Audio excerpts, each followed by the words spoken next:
The Unknown Reality, Volume 1 by Jane Roberts, a Seth book. Session 689. To some extent, the development of consciousness as you understand it follows the development of the gods through the ages, and in those stories appears the guises that man might have taken, as well as those that he did.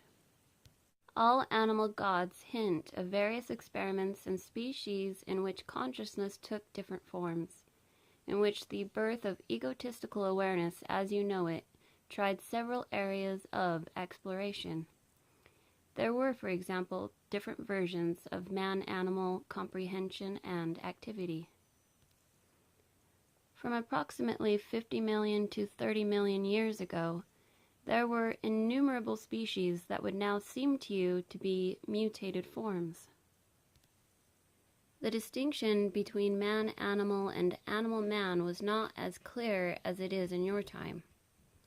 In some ways, consciousness was more mobile, less centered, and more experimental. That early rapport, that early mixture, would later be remembered in myths of gods in animal form. Such a variety existed long before your paleontologists realized that it did. There were many tool-making animal species, some predating man's tool-making faculty. Consciousness knows all of the probabilities of fulfillment open to it. Each species carries in its individual and mass psyche the blueprints of such probable actualities. These blueprints are biologically valid. That is, they allow the cell's precognitive knowledge upon which the present behavior is based. This applies not only individually, so that the cell knows its future pattern, for example, but in the same way, an entire species will unconsciously have the knowledge of its own ideal fulfillment in its overall world environment. As specified, ego consciousness grew. These inner patterns, native to the psyche of any species, turned into concepts, mental images, intuitive projections that were all meant to give conscious direction. The gods served then as stimulators of development. Seemingly outside of the self, they were meant to lead the self into its greatest area of fulfillment. The God images would change as consciousness did. The various God concepts that have fallen by the wayside, so to speak, represent areas of development that were not chosen in your terms, but they are still latent. The totem pole, for example, is a remnant from an era where there was much greater communication between man and the animals, when, in fact, men went to the animals to learn, and from them acquired the knowledge of herbs and corrective medicinal behavior. Historically, it seems to you that mankind was born from an animal's undifferentiated kind of consciousness into egotistical self-awareness. Instead, many types of consciousness existed in the period of which I am speaking. The animals chose to develop their own kind of consciousness as you chose your own. Animal awareness may seem undifferentiated to you. It is, however, highly specific, poised in the moment, but so completely that in your terms, past and future are largely meaningless. The specific concentration, however, results in an exquisite focus. Ego consciousness lost part of that focus in comparison. The totem poles date back to the time when men and animal understood each other, before that point of departure. Physical species that existed and flourished in those epochs then became probable to you, for they did not develop in your system, but became extinct. Their living relics exist in the God concepts that embodied them. In one way or another, all mythology contains descriptions of other species existing on the earth in various forms. This includes stories of fairies and giants, for example. Mythology tells you about the archaeology of your race, psychically as well as physically. There were then smaller and larger species of men, with varying conscious connections with the rest of nature. The larger experiments involved the production of a species that would be a part of the earth, and yet become aware co-creators of it. There were innumerable considerations, innumerable experiments with size, brain capacity, neurological structure, and with a kind of consciousness flexible enough to change with its environment, and also vigorous enough to explore and alter that environment. The emerging consciousness had to have, latently at least, the capacity to become aware of world conditions. When man knew no more than a simple tribal life, his brain already had the capacity to learn anything it must, for one day it would be responsible for the life of a planet. Such leeway left room for many probabilities and for many errors, but the developing consciousness had to be free to make his own judgments. It would not be programmed any more than necessary by instinct. It was, however, biologically locked into earthly existence, and so meant to understand its natural heritage. It could not separate itself too much then, or become overly arrogant. Its survival was so linked to the rest of nature that it would, of necessity, always have to return to that base. It responds to an inborn impetus for its own greatest fulfillment, and will automatically change directions in answer to its own experiments and experiences. There are great sweeping changes in religious concepts abroad in your times, and these represent man's innate knowledge. His consciousness, his psyche, is projecting greater images of his own probable fulfillment, and these are seen in his changing concepts of God.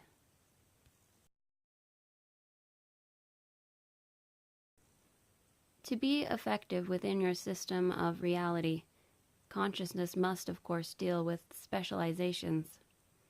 Beneath these, so to speak, the CUs, or units of consciousness, are aware of the different kinds of consciousness of which they are a part.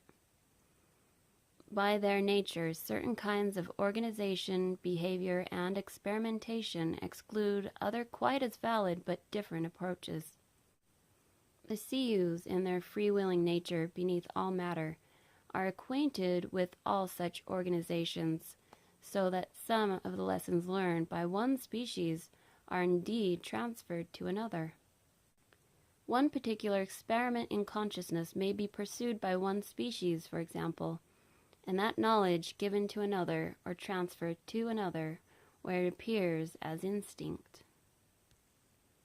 Here, it will be used as a basis for a different kind of behavior, exploration, or experiment. I have said that evolution does not exist as you think of it in any kind of one-line, ape-to-man time sequence. No other species developed in that manner either. Instead, there are parallel developments. Your time perception shows you but one slice of the whole cake, for instance. In thinking in terms of consecutive time, however, evolution does not march from the past into the future. Instead, the species is precognitively aware of those changes it wants to make, and from the future it alters the present state of the chromosomes and genes to bring about in the probable future the specific changes it desires. Both above and below your usual conscious focus, then, time is experienced in an entirely different fashion, and is constantly manipulated as physically you manipulate matter. The CUs, forming the structure later in its entirety, form all the atoms, molecules, cells, and organs that make up your world. Land changes and alterations of species are conditions brought about in line with overall patterns that involve all species or land and water masses at any given time. There is a great organization of consciousness involved on such occasions, sometimes creative cataclysms, in which again, from its own precognitive information, nature brings about those situations best suited to its needs. Such biological precognition is firmly based in the chromosomes and genes and reflected in the cells. As mentioned earlier, the present corporeal structure of any physical body of any kind is maintained only because of the cell's innate precognitive abilities. To the self, the future, of course, is not experienced as future. It is simply one of the emerging conditions of an experienced now. The cell's practically felt now includes, then, what you would think of as past and future, as simple conditions of nowness. They maintain the body's structure in your poised time only by manipulating themselves in a rich medium of probabilities. There is a constant give and take of communication between the cells as you know it in present time, and the cell as it was in the past or will be. The cell's comprehension leaps its present form. The reality, the physical reality of a given cell, is the focused result of its existence before and after itself in time, and from its knowledge of past and future, it receives its present structure. In a larger sense, the same applies to any given species. You are yourselves in time, then, because of the selves that exist before and after you in time. On a cellular basis, this is true. In psychic terms, it is also true. Your thoughts and feelings are quite as real as your cells. They also form organizations. Your desires go out from you in time, but in all directions. On the one hand, as a species, your present forms your future, but in even deeper terms, your precognitive awareness of your own possibilities from the future helps to form the present that will then make the probable future your reality. In physical terms, you may want a new city, so now you begin urban renewal. Architects draw plans that first were dreams, of course. Inside their minds, preparations are begun, buildings torn down. In very simple terms, the architect's dream can be called a precognitive event, inserted from a probable future into the present. The physical planning carried out is in line with the envisioned future and brings it about. In greater terms, the race has plans for itself, only these are based on a much vaster comprehension of the probable issues, abilities, and conditions involved. A people's recognized God represents such a psychic plan, projected out as an ideal. It will be followed by physical organizations, structures meant on a different level to help achieve such a spiritual evolution. Because you dwell in time, however, the God image will also reflect the state of your consciousness as it is, as well as point toward the future state desired. The God concept will operate as a psychic and spiritual blueprint, just like the architect's plan, only at a different level. Each species has within it such blueprints to varying degrees, and these are important, for they carry within them the idealized probabilities. They are valid, again, psychically and biologically. They will serve as biological patterns to the cells as well as psychic stimuli in terms of consciousness. The spiritual and the biological cannot be separated. Their purposes and reality merge. I will have much more to say concerning this later in the book. For now, simply let me mention that any gods appearing among you must always be of your time. While expressing ideas and concepts that must shoot beyond your time into the future and serve as psychic stimuli strong enough to affect future changes. When, in historic terms, the race was in the process of adopting a necessary artificial separation of itself from the rest of nature, when it needed to be assured of its abilities to do so, when it took upon itself the task of a particular kind of specialization and individual focus, it needed a religion that would assure it of its abilities. The male-female tendencies at that time became psychically alienated from each other. The differences were exaggerated. The ancient mother goddess concept became unconscious. The male purposely forgot the great natural aggressive thrust of birth, took physical aggression and force as his prerogative, for this came to represent the quality of ego consciousness in its need to physically manipulate its environment. While ego consciousness, recognized its deep oneness with the earth and all creatures, it could not at the same time develop those abilities of specialization and its own particular unique focus. The growth of separate tribal cultures, for example, and later of nations, could emerge only through a sense of separation and a certain kind of alienation. This, however, allowed for a diversity that could not otherwise be achieved under the accepted conditions. The seemingly local Jewish god Yahweh, or Jehovah, ended up in one way or another by destroying the Roman Empire, and in so doing brought about a complete reorganization of planetary culture. Christ, as he is known historically, psychically represented man's probabilities. His theories and teachings could be interpreted in many ways. They stood for kernels that man could sow as he wished. Because of Christ, there was an England and an industrial revolution. The male aspects of Christ were the ones that Western civilization emphasized. Other portions of his teachings did not follow the main line of Christian thought and were buried.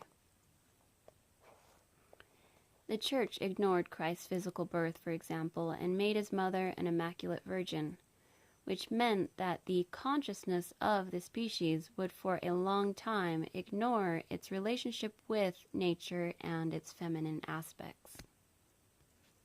I am speaking now of mainline Western civilization. God the Father would be recognized and the earth goddess forgotten.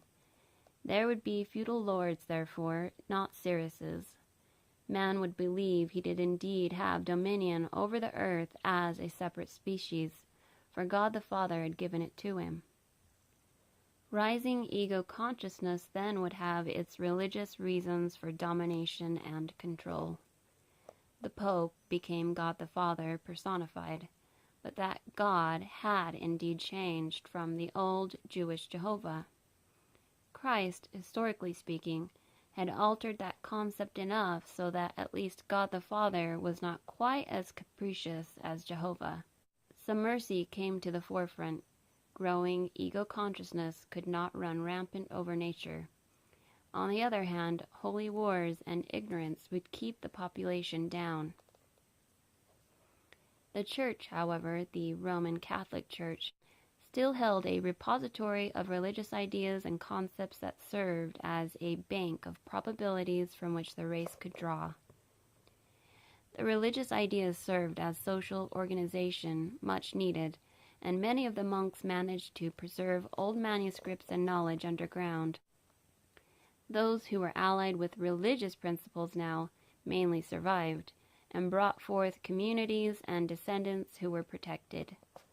Psychic and religious ideas then, despite many drawbacks, served as a method of species organization. They are far more important in terms of evolution than is recognized. Religious concepts from the beginning kept tribes together, provided social structures, and ensured physical survival and the protection that made descendants most probable. Now, realize that for now I am emphasizing your Western civilization. American democracy arises directly from the birth of Protestantism, for example, and a new kind of venture. Luther is as much responsible for the United States of America as George Washington is.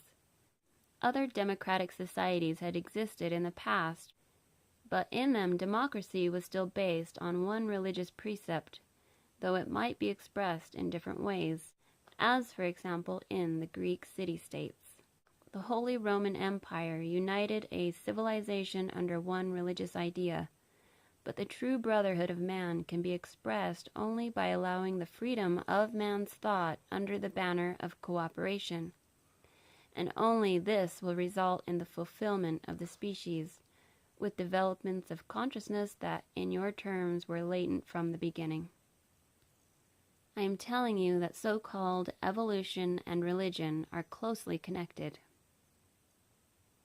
Further developments in your concepts will lead to greater activation in portions of the brain now not nearly utilized, and these in turn will trigger expansions in both psychic and biological terms. The growth of ideas space-wise was a prerequisite. Men on one side of the planet had to know what men were thinking on the other side. All of this presupposed spatial manipulation. Religious incentives always serve to stimulate man's spatial curiosity. Many of the species that share your world bear within themselves latent abilities that are even now developing. Men and animals will again meet upon the earth with the old understanding in yet a new situation. There are no closed systems, and in deep biological orders, each species knows what another is doing and its place in the overall scheme that has been chosen by each. You are perceived in one way or another by all those inhabitants of Earth you may consider beneath you. Probable man is emerging now, but also in relationship with his entire natural environment, in which cooperation is a main force. You are cooperating with nature, whether or not you realize it, for you are a part of it.